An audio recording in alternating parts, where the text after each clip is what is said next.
is now saying that vaccinated students no longer need to wear masks in school. I just wanted to get your reaction to that. Yeah, I'm going to take advantage just because he actually drove up here, Dr. Ghaly.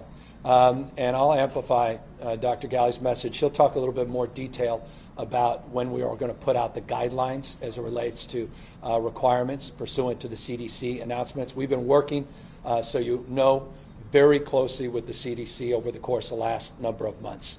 And you will hear from Dr. Ghaly and Linda Darling-Hammond about their point of view in terms of the language that came out and also our alignment to the principles that were set forth by the CDC. Doctor?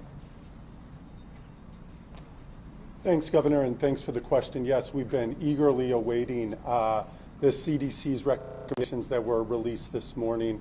We've been in active conversation for the last many weeks, months, frankly, with their leadership, director on down, about what schools could look like. And we're really happy to see the emphasis on getting kids back in person as the number one priority. We've learned a lot in the last year and change about COVID. We've learned a great deal about how it's transmitted, what we can do to mitigate transmission, and the CDC demonstrated and elevated one of the key lessons, which is kids can get back to school in person and be safe doing it.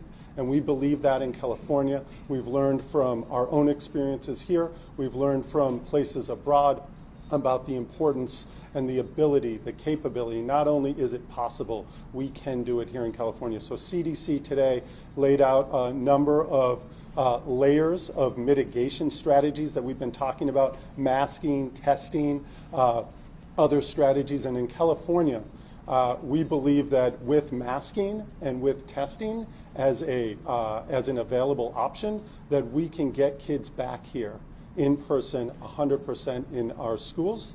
And we are glad that the CDC supported this vision, and we plan to provide additional details on how that will manifest in schools in the coming hours and days. But the good news is we got definitive agreement from the CDC, our national experts working with the states, that this is possible, this is real. And so I look forward, as a father of four, I know a number of you as educators are happy to see the news that California has a clear path to not only get kids back, but to get them back safely. And I think that's the big message of the day, and we're happy to take additional questions on this guidance soon.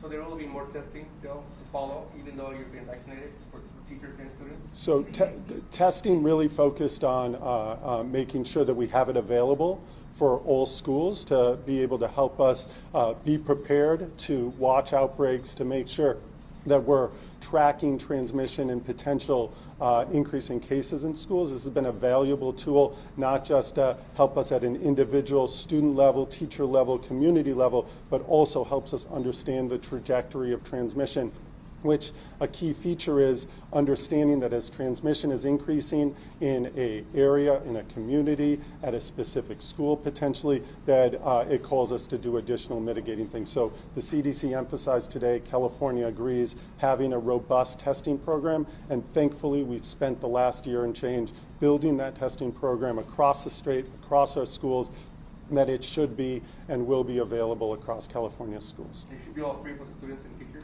Yeah, as it is now. There's free access to testing across our state, and we used to have challenges with getting those tests done in a timely way. Those are no longer problems for California, so we're proud of the robust capacity we have on hand, and it's available to schools, students, families, and teachers and other staff throughout California. One more question. So the test will be at the school, or will it be at students? So there's a number of different approaches. Some schools have it on site. Other schools might have it at the district office. Other places have partnerships with clinics and other testing locations. So there isn't one size fits all across the state.